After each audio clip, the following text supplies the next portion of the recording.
Before we proceed to our formal discussion, let us do this activity. In this activity, I want you to determine the literary genre referred to in each statement. You may choose the letter of the correct answer from the list below. Here are the following statements. Number 1, you want to write an online journal about your life, experiences. Number 2, you plan to use literature to tell the story of your sister's journey. Number 3, you are sending poem using your mobile phone. Number 4, you want to share your wide imagination about scientific and supernatural things. And number 5, you are about to write your own story, your experiences, and life learned lessons.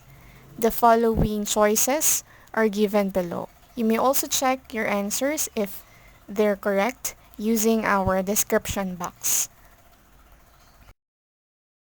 Today's lesson in 21st century literature from the Philippines and the world is all about literary genre. At the end of this topic, the learners will be able to identify the varied 21st century literary genres and appreciate the 21st century literary genres by composing flash fiction and textula. A genre is a category of literature identified by form, content, and style. Genres allow literary critics and students to classify compositions within the larger canon of literature.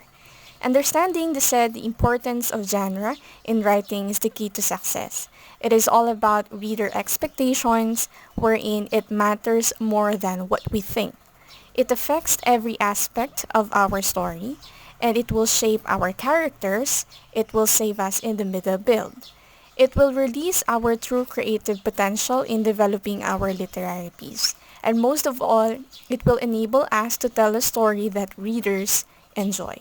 When that happens, they will tell definitely their colleagues or their friends about our literary piece. There are four main types of genre. We have poetry, fiction, non-fiction, and drama. Let's begin with poetry. The word poetry comes from the Greek word poesis, which essentially means to make. Verse and rhythmic writing with imagery that creates emotional responses, wherein popular poetry types include haiku, free verse poem, sonnets, and acrostic poems. Let us discuss the first type of poetry. This is all about haiku.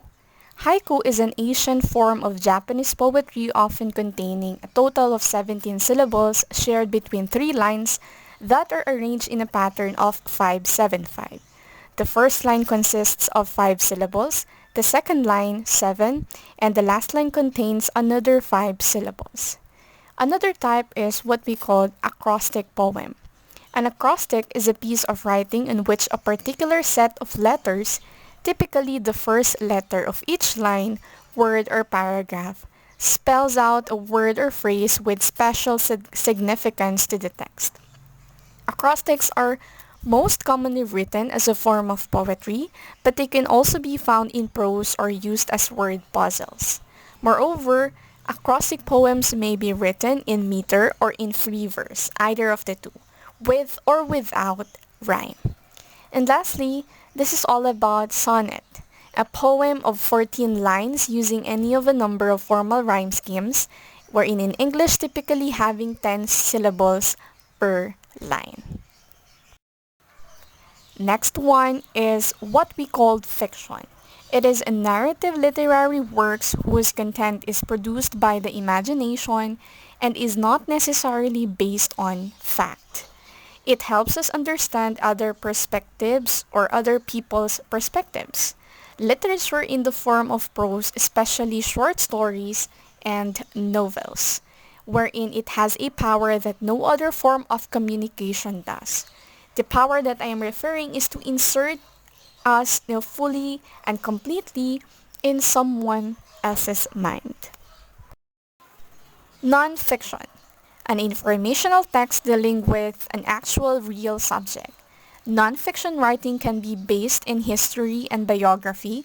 It can be instructional, it can be offer commentary and humor, and it can ponder philosophical questions. And you know what, class? There is so much more to non-fiction than people realize. So please do consider reading them in order for us to learn or gain more about a certain context.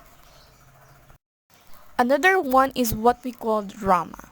Stories composed in verse or prose is usually for theatrical performance where conflicts and emotion are expressed through dialogue and action. Drama is currently defined as theatrical dialogue that is performed on stage and traditionally is comprised of 5 acts. It is generally broken down into 4 subgenres including comedy, melodrama, tragedy, and farce. Like both poetry and prose, dramas can be fiction or non-fiction, though most are fictional or inspired by real life, but not completely accurate. Let us learn more about the different genres. Let's have first the creative nonfiction, otherwise known as literary nonfiction or narrative fiction. It is a genre of writing that causes literary styles and techniques to create factually accurate narratives. It can be an essay, a journal article, a research paper, a memoir, or a poem. It can be personal or not, or it can be all of this. Presenting you the following examples or a few of the examples of creative nonfiction. Let's begin with case study. When we say case study, it is a detailed study of specific subject such as person, group, place, event, organization, or phenomenon. Case studies are commonly used in social, educational, clinical, and business research. Moreover, case studies are good for describing, comparing, evaluating, and understanding different aspects of a research problem. The next example is what we call reflective essay. It is an essay in which the writer examines his or her experiences in life. The writer then writes about those experiences, exploring how he or she has changed, developed, or grown from those experiences. Aside from case study and reflective essay, we do also have memoir. A memoir is a narrative written from the perspective of the author, and it's about an important part of their life. It is often conflated with autobiography, but there are a few important differences. An autobiography is also written from the author's perspective. However, the narrative spans their entire life. While memoir authors choose a pivotal moment in their lives and try to recreate the event through storytelling. Moreover, the author's feelings and assumptions are central to the narrative. Another genre is all about chick lit. Examples are One Crazy Summer and My Imaginary Ex. This is a genre fiction which consists of heroine-centered narratives that focus on the trials and tribulations of their individual protagonists. This genre often addresses issues of modern womanhood. That's why it appeals more mainly to women. It emphasizes human relationship and emotions than action and adventure. And just to give you a brief background about the history of chick lit, it was a term widely used in the 1990s and early 2000s to describe popular fiction targeted at younger women. Though still in common usage, the term's popularity has declined since the late 2000s. It has fallen out of fashion with publishers while writers and critics have rejected its inherent sexism. Once again, chick lit. Let's have hyperpoetry. It includes verse with links to sub-poems or footnotes, poetry generators, poetry with movement or images. Hypertext poetry, a subgenre of digital poetry. Digital poetry is sometimes referred to as e-poetry, electronic poetry, and cyber poetry. Furthermore, hypertext poetry and hypertext fiction are new genres of literature that use the computer screen as medium rather than the printed page. In addition to this, it is also a form, just like what I have said, a digital poetry wherein it uses links like for example hypertext markup. It is a visual form and is related to hypertext fiction and visual arts. The links mean that a hypertext poem has no set order, the poem moving or being generated in response to the links that the reader or user chooses. Now let's have this time blog. What is a blog? A blog is an outline or an online journal or informational website displaying information in the reverse chronological order with latest post appearing first. It is usually has the topics of fashion, lifestyle, sports, entertainment, foods, travel, etc. It is regularly updated website or web page typically run by an individual or small group that is written in an informal or conversational style. Here's few examples of it. We have interior blog and personal blog. Next, we have speculative fiction. It is a genre of fiction that encompasses works in which the setting is other than the real world, involving supernatural, futuristic, or other imagined elements. Fiction set in a universe or world or reality that cannot exist under physical laws or current technological capabilities. Speculative fiction is notoriously hard to define because sometimes speculative fiction is used as an umbrella term for various non-realist genres and subgenres like science fiction and fantasy.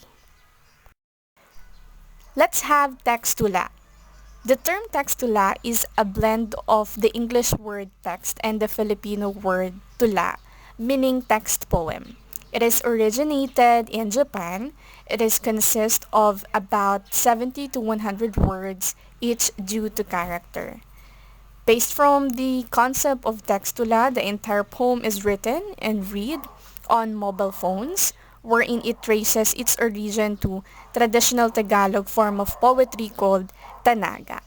Other than Tanaga, we can also employ Dalit and Diona, which sent as well through SMS on mobile phone with perhaps your friends, families, loved ones, and other netizens. Now let's have the second to the last genre. This is all about flash fiction.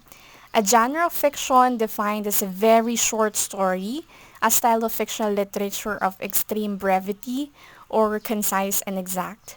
There is no widely accepted definition of the length of the category, wherein it could range from word to 8,000. Moreover, flash fiction can be a good exercise for new writers or aspiring writers who want to dip their toe into story writing, and also a great way for experienced authors to practice crafting succinct or clear, powerful prose.